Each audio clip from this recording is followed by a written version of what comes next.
رانا صاحب، آپ سمجھتے ہیں کہ مولانا فضل الرحمان صاحب کے جو گریوینسز تھے، شکوے تھے، وہ ویلڈ تھے؟ کیونکہ اس وقت بہت بات کی جا رہی تھی کہ مولانا شاید کسی کے کہنے پہ یہ بات کر رہے ہیں، مولانا الیکشن پاسپون کروانے والے لوگوں کے ساتھ ہیں، یا اب یہ وقت ثابت کر رہا ہے باجوڑ کے بعد پھر یہ بلوچستان میں؟ بسم اللہ الرحمن الرحیم، الصلاۃ والسلام علیکہ یا سیدی یا رسول اللہ، الصلاۃ والسلام علیکہ یا سیدی یا حبیب اللہ۔ اس میں تو کوئی شک نہیں کہ مولانا صاحب جو کہہ رہے تھے وہ رپورٹس بھی تھی، کیونکہ میں ایک کرائم کی بیٹ بھی کرتا تھا، مجھے اس ساری چیزوں کا پتہ تھا، رپورٹس بھی تھیں۔ لیکن جمہوریت نام اسی کا ہوتا ہے، الیکشن جو ہوتا ہے نا وہ دہشت گردوں کو شکست دینے کا بھی ایک نام ہے۔ اگر ہم اس وقت یہ فیصلہ کر لیتے ہیں کہ دہشت گرد جو ہے وہ ہمیں یہ کرنا چاہیں گے اور الیکشن ملتوی ہو جاتے ہیں، تو پھر اس کا مطلب وہ جیت گئے۔ اور یہ جو قربانیاں ہیں یہ رائے گاہ نہیں جاتی، ان قربانیوں کا ثمر ہی جو ہے وہ پاکستان کے اندر ایک اچھی جمہوریت ہوتی ہے۔ یہ بات تو بڑی کلیئر ہے۔ تو اسی بات میں تھوڑا سا اگر آپ اجازت دیں تو میں اس سے ہٹ کے کرنا چاہوں گا۔ ابھی بات ہو رہی تھی کہ جو شازیہ نے بات کی وہ بڑی بات تھی، میرے پاس تو وہ لسٹ موجود ہے کہ نشان چھن گیا، نہیں نشان چلا گیا، چھن گیا لفظ ہم ختم کر دیتے ہیں، آئین اور قانون کے مطابق ٹھیک ہو گیا، اوکے جی اسے کر لیتے ہیں۔ لیکن اب جن لوگوں کو آزاد امیدوار جو ہیں ان کو رات کو گھروں سے اٹھا لیا گیا، یہ جس ہم بات کر رہے ہیں عفت کے، کسی کو پتہ ہے نا 2 دن پہلے عفت کو کس طرح اٹھایا گیا؟ چونک سے اٹھایا گیا۔ آپ کو پتہ ہے نا رات کو ڈیرہ غازی خان میں زرتاج گل کے ساتھ کیا کیا گیا؟ کیا لوگوں کو نہیں پتا کہ وہاری سے کس امیدوار کو اٹھایا گیا؟ لوگوں کو نہیں پتا کہ ارشد منڈا جو ہے وہ ابھی 2 دن پہلے چھوٹ کے آتا ہے، ضمانت پہ آتا ہے، اسے پھر اٹھا لیا جاتا ہے۔ لوگوں کو نہیں پتا کہ پوری رات جو ہے کس طرح چھاپے مارے گئے۔ کیا ہمیں نہیں نظر آتا کہ کراچی کے اندر سندھ ہاؤس جو ہے، جو انصاف ہاؤس ہے، اس پر پولیس نے قبضہ کر لیا؟ بھائی آپ نے قانون کے مطابق سارا کر دیا، اس الیکشن کو بھی قانون کے مطابق ہونے دینا۔ اس الیکشن میں بھی جو لوگ الیکشن لڑ رہے ہیں ان کو لڑنے دینا۔ پھر وہ 16 افراد جن کے کہنے پہ آپ نے 1,64,00,000 لوگوں کو امیدوں پہ پانی پھیر دیا، مان لیا انہوں نے ٹھیک کہا، کیا اس پورے الیکشن میں وہ 16 لوگ کسی ایک حلقے میں صوبائی اسمبلی کے امیدوار ہیں؟ کسی ایک کے تجویز کندہ ہیں؟ کسی ایک کے تائید کندہ ہیں؟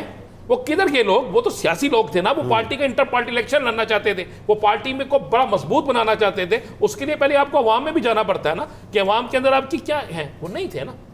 تو پھر معذرت سے میں کسی ادارے پہ تنقید نہیں کر رہا، پھر معذرت سے پھر آپ کو سمجھ لینا چاہیے کہ کہاں پہ کیا ہو رہا تھا۔ ابھی ہم کہہ رہے ہیں نا کہ الیکشن کمیشن ایک آئینی ادارہ ہے، بالکل آئینی ادارہ ہے۔ جس دن اس آئینی ادارے کے باہر ایک کنٹینر لگا کر، صرف 1 منٹ میں ختم کر دوں گا، کنٹینر لگا کر مریم صاحبہ سے لے کر مولانا فضل الرحمان صاحب نے جو تقاریر کی تھی، محمود اچکزئی صاحب سے لے کر باقی لوگوں نے، اگر وہ تقریر آپ دکھا دیں اور پھر اگر اس پر ایک کیا رپٹ درج ہوئی تھی، ایک FIR درج ہوئی تھی، کیا اس پر کسی نے کوئی ایکشن لیا تھا؟ کیا وہ توہین الیکشن کمیشن نہیں تھی؟ تو پھر یہ تو سب کے لیے ایک جیسا رکھیں گے تو یہ ملک بہترین ہو جائے گا۔ یہ حالات یہاں تک پہنچے کیسے؟ اس کا ذمہ دار کون ہے؟ رانا صاحب تو یہ کہہ رہے ہیں کہ یہ کیا جا رہا ہے، لیکن رانا صاحب یہ نہیں بتا رہے کہ اس کا ذمہ دار کون ہے۔ رانا صاحب اگر یہ نہیں بتا رہے تو میں بھی نہیں بتا سکتا، لیکن رانا صاحب نے جو مثالیں دی ہیں ریسنٹ پاسٹ کے واقعات کی اور جو جلسوں کی بات کی ہے، دیکھیں پرابلم یہ، فاروق صاحب نے ایک بات کی کہ میاں صاحب نے کہا ہے کہ جی میں آئی ول ہیل دا نیشن۔ ہر بندہ آتا ہے، کوئی قوم سے معافی مانگتا ہے، کوئی ہیل کرنے کی، کیا بادشاہ سلامت ہے؟ اس ملک نے کانسٹیٹیوشن آف پاکستان، میرا ذمہ داروں سے متعلق سوال یہ ہے کہ کیا یہ جو ہاتھوں کی دی ہوئی دانتوں سے کھل رہی ہیں؟ سر یہ تو آپ نے کہا ہے، آپ اس کا مطلب آپ کو اندازہ ہوگا کہ اتنی شدت سے گانٹھ بندی ہے کہ دانتیں اسے کھولنی پڑ رہی ہے، مجھے اتنی شدت کا اندازہ نہیں ہے۔ لیکن جو بات فاروق صاحب نے کی میں اس سے آگے چلوں گا، تو میاں صاحب کیا بادشاہ سلامت ہیں؟ یا یہ ملک مطلب وہ منتخب وزیر اعظم ہے، اور منتخب وزیر اعظم نے as a chief executive of Pakistan اس ملک کو کانسٹیٹیوشن کے تحت چلانا ہے۔ آپ کے 4 فیڈریٹنگ یونٹس ہیں، وہ آپ کے اس لیے پابند نہیں ہے کہ میاں صاحب بادشاہ سلامت ہیں تو بلوچستان اور KP آپ کے پابند ہیں۔ آپ نے ایک معاہدے کے تحت، اس کانسٹیٹیوشن آف پاکستان کے تحت 4 فیڈریٹنگ یونٹس میں آپ رہ رہے ہیں۔ جو کچھ آج برا لگ رہا ہے رانا صاحب کو، 2014 میں انہی اداروں کے سامنے کنٹینر نہیں کھڑے ہوئے ہوتے تھے، اس وقت کسی کو نظر نہیں آتے تھے، اس وقت بھی یہ سوال رانا صاحب اٹھاتے نا۔ 2014 میں کیا سپریم کورٹ کے ساتھ کچھ نہیں کیا گیا؟ وہ ہم بھول گئے۔ ہماری ہسٹری بہت ریسنٹ واقعات پہ شروع ہوتی ہے۔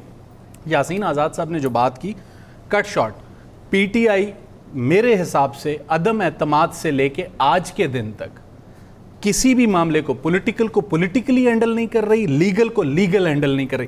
سر صرف نیریٹو کی بنیاد پہ رانا صاحب اور PJ میر صاحب یا میں کہہ سکتے ہیں یار اخلاقی طور پہ یہ غلط ہے، لیکن قانونی طور پہ اس کو جواز دے کر کسی بھی جج نے اگر کوئی بھی فیصلہ لکھنا ہے اسے قانونی گراؤنڈز چاہیے. اگر وکیل وہ قانونی گراؤنڈز نہیں دے سکتا تو وکیل اپنا مقدمہ ہار چکا ہے.